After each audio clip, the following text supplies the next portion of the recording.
"Enjoy the Mediterranean," my daughter-in-law whispered as she pushed me off the luxury yacht near the coast of Monaco. My son Thomas just stood there, his cold smile reflecting the afternoon sun. Their plan?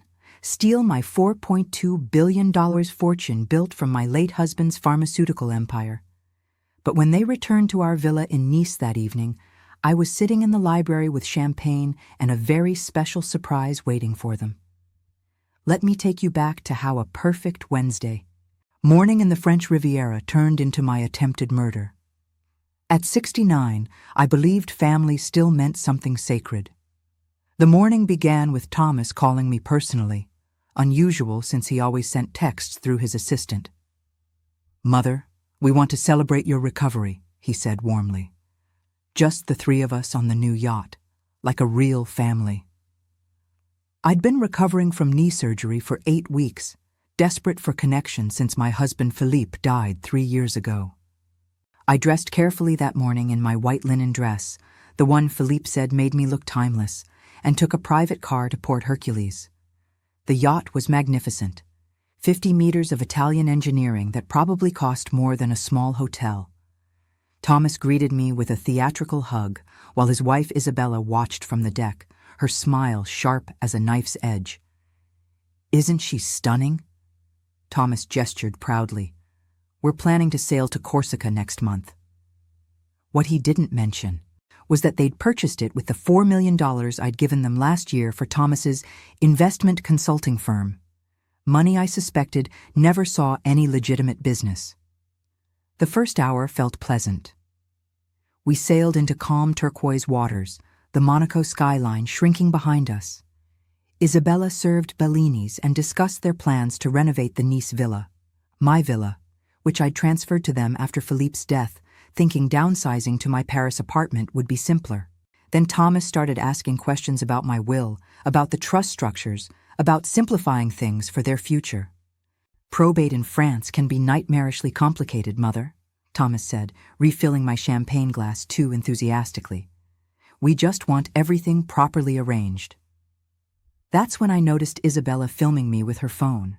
Not openly, but angled while pretending to take selfies, capturing me drinking, discussing finances, building evidence. The pieces clicked together with horrifying clarity. The surgery paperwork they'd insisted on handling, the power of attorney documents. They brought to the hospital claiming it was temporary, the way my financial advisor in Geneva had stopped returning calls. "Thomas, I'd like to return to shore now," I said carefully, setting down my glass. His mask dropped completely. "I'm afraid that's impossible, Mother." His voice turned ice cold. "We need to discuss your cognitive decline. You've been showing signs of dementia." "Dementia?" I was sharper than both of them combined. Isabella stepped closer. "We have documentation. Doctors agree you can no longer manage your affairs." The yacht was miles from any coastline, no other vessels in sight. "Mother, we're trying to help you," Thomas said, but his eyes were winter cold. "We can do this easily, or we can make it difficult." I stood slowly, my knee still aching. "And if I refuse?" Isabella smiled genuinely for the first time. "Elderly woman, recent surgery, too many pain medications, got disoriented on the boat." She shrugged. "Tragic accidents happen constantly in the Mediterranean. I'd raised this man, taught him to sail, paid for his education at Oxford, his wedding in Saint-Tropez, everything. Now he nodded along while his wife threatened my life. "You're insane if you think you'll escape this." "Actually, Mother, we've planned meticulously." Thomas pulled out documents. "Your signature here, transferring everything immediately for your protection, and we all go home happy." I looked at the papers, at my son's expectant face, at Isabella's recording phone, then at the endless blue sea, somehow less frightening than these two people. "Go to hell," I said. Isabella moved behind me and whispered about the Mediterranean. The push wasn't violent, too smart for that. Just a calculated shove when I was off balance. Over I went into the cold water. As I hit the water, I heard Thomas shouting, "Mother! Oh God, Mother!" But I also heard Isabella's voice, lower, talking on the phone. Yes, file the emergency petition Monday morning. She's clearly incompetent. Then water closed over my head. I'm a strong swimmer. Philippe and I did laps every morning in our villa pool, but the cold shocked my system and my dress dragged me down. I kicked off my shoes and broke the surface gasping just in time to see the yacht speeding away. They were actually leaving me to die. That's when I spotted the fishing boat. Captain Henri Dubois was exactly the kind of man who'd risk everything to save a drowning grandmother. Around 65, weathered by decades on the Mediterranean, with the moral compass my family lacked. Mon Dieu, madame, what happened? He asked as he and his grandson pulled me aboard. I was shivering violently, teeth chattering. Henri wrapped me in a blanket smelling of salt and diesel while his grandson Lucas started the engine. Your family left you? Henry asked grimly, watching the yacht disappear. The kind who inherit $4.2 billion if I'm not around, I thought.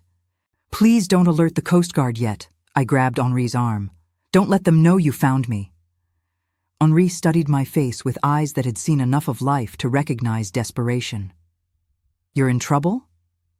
Yes, but not the kind you think. I need to reach shore without anyone knowing I survived. Henri looked at Lucas uncertainly, then keyed his radio. Coast Guard, false alarm, just debris in the water, all clear. As we headed to a small private dock Henri knew in Antibes, I told them everything, Thomas, Isabella, the money, the documents. Henri's expression darkened with each detail. So they'd rather be rich orphans than have a living mother, he said grimly. What will you do? That was the question. I was officially dead as far as they knew.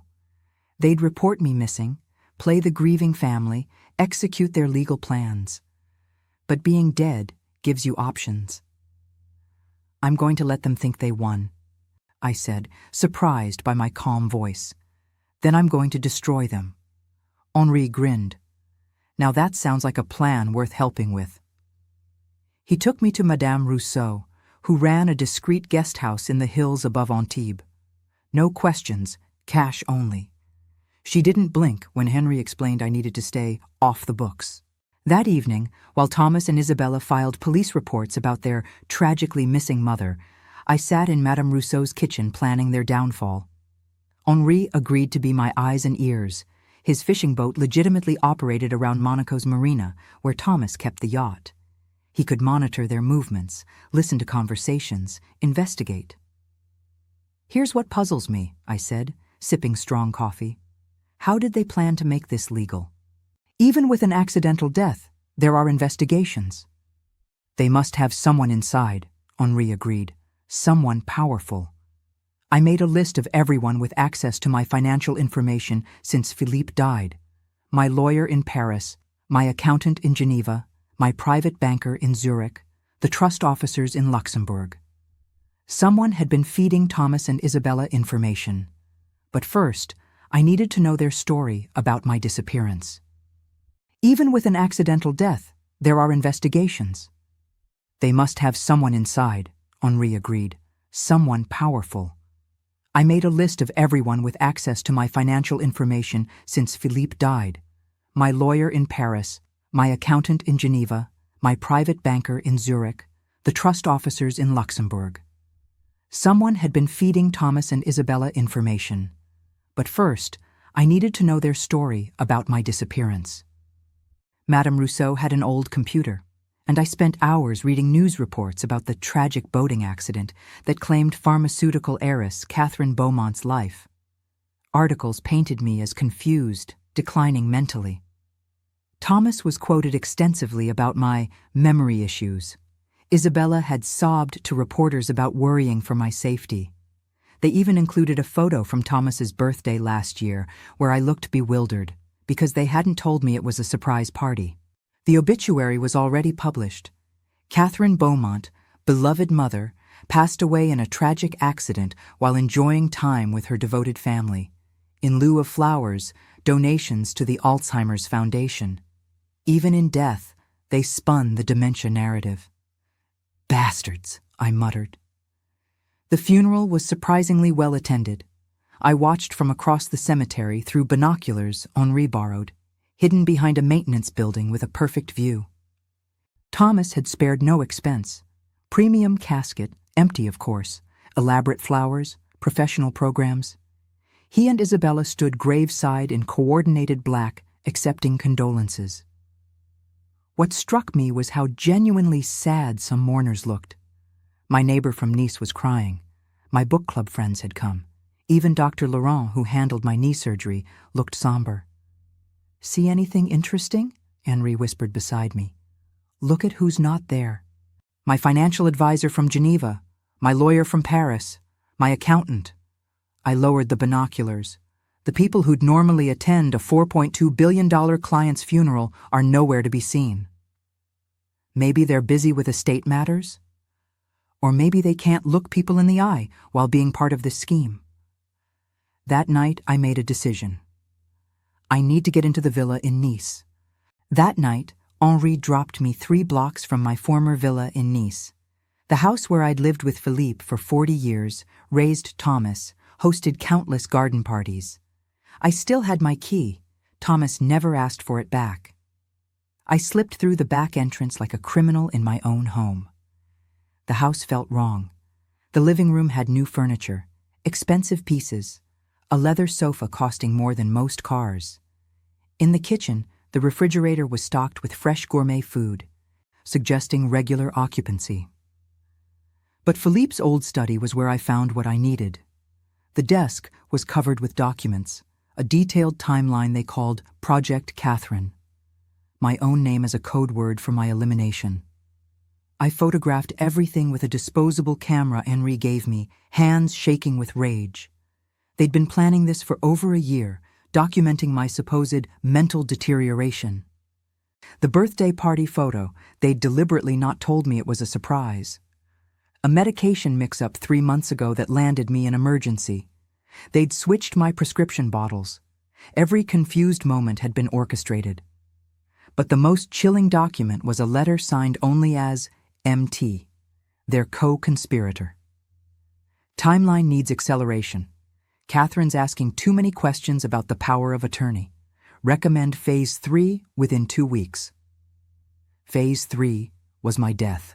I was photographing the last document when I heard a car outside. Headlights swept the windows. Thomas and Isabella coming home. I gathered my things and headed for the back door, but then I heard something that stopped me cold. A baby crying.